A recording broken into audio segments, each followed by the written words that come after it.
Dritan Zagani i shefi i sektorit të antidrogës në Fier dhe i shefi i hetimit në drejtorinë e kufirit në Vlorë, ngre akuzat të forta ndaj drejtuesve të policisë së shtetit për dekonspirim të operacioneve antidrogë.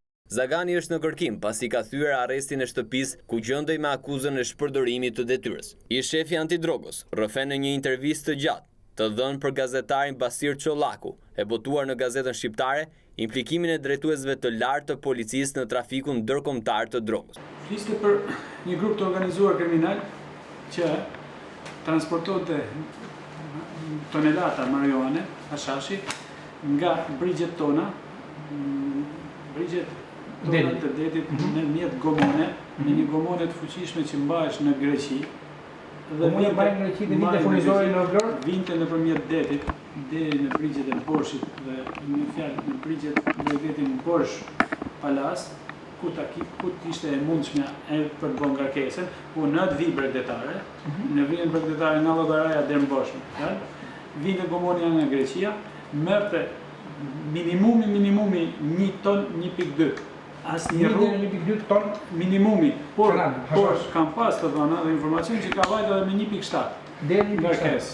Kjo linjë që kishte informacionin atëherë, kishte të ngritur punën me kamion direkt nga Lazarati në Borsh. Ngarkesa me kamion në Lazarati në Borsh. Dhe në pjesën më të madhe të transportit mallit, ata e bënin nëpërmjet linjës Gjirokastër Fier Vlorë, nëpërmjet autostradës. Por kam pas dhëna që kanë sjell edhe nga Saranda. Sipas informacioneve tuaja, Gjirokastër Sarandë Vlorë. Kjo gomone, sa shpesh vinte dhe sa rrugë bënte? Do të themi në javë, në muaj. Në atë periudhë informacione për periudhën nëntor 2013 deri në maj të 2015-s, që unë masë jam largu me forcë, siç e dini nga funksioni, ai mund të ketë jo mund të fiksuara, të saktësuara janë 7 rrugë.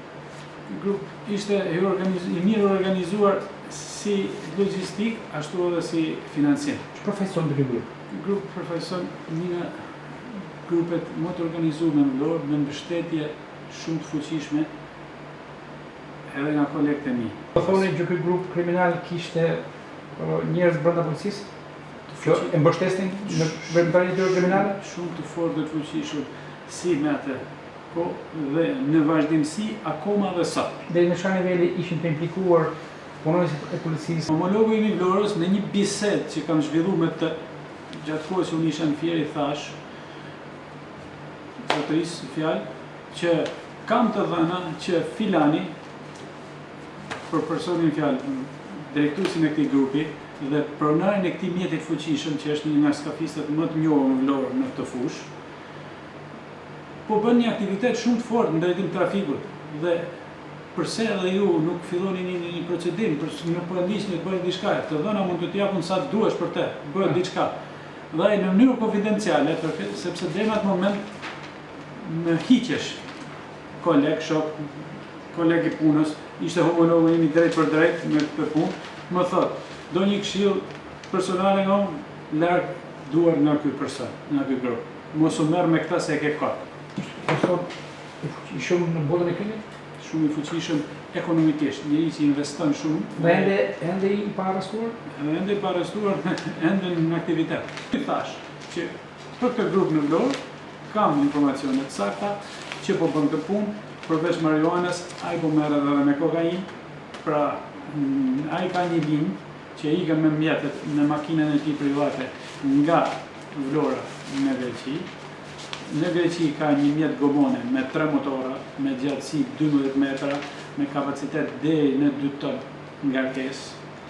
Me këtë mjet vjen në Borsh dhe ngarkon e sparkon në Itali, në zonën e Puljes, në zonën e Leçës, e ka zonën e zbarkimit, por në informacionet që kam patur, ka pas kërkesat që ta çoj edhe më tutje dhe ai kishte një mjet aq të fuqishëm sa dilte me forcën mbi 5 ballë ndet dhe mund ta dërgonte edhe deri në Kalabri.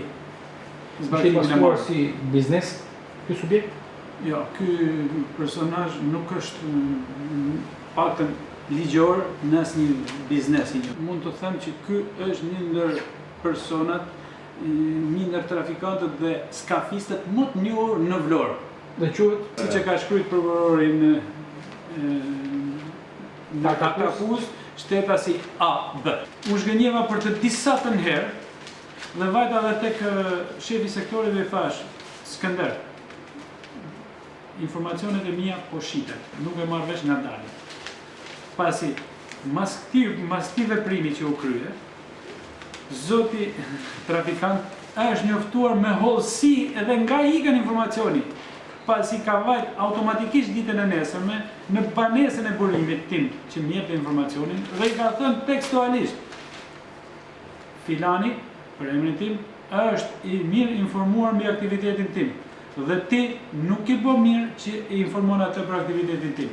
Pasi unë kam tabulatet e atij zotërie, bësh llaf për numrin tim të punës, ku ti e ke marrë në telefon dhe i ke thënë për mua. Subjekti ishin shkruar tabulatet tuaja të transkriptuara? Transkriptuara apo jo, nuk e kam parasysh pasi nuk i kam parë, por burimi më erdhi dhe më thotë: Më ka ardhur subjekti në banesë dhe më ka thënë, i shikon këto letra këtu, këto janë tabulatet e Zaganit që ti i ke dhënë mesazh mbi aktivitetin tim.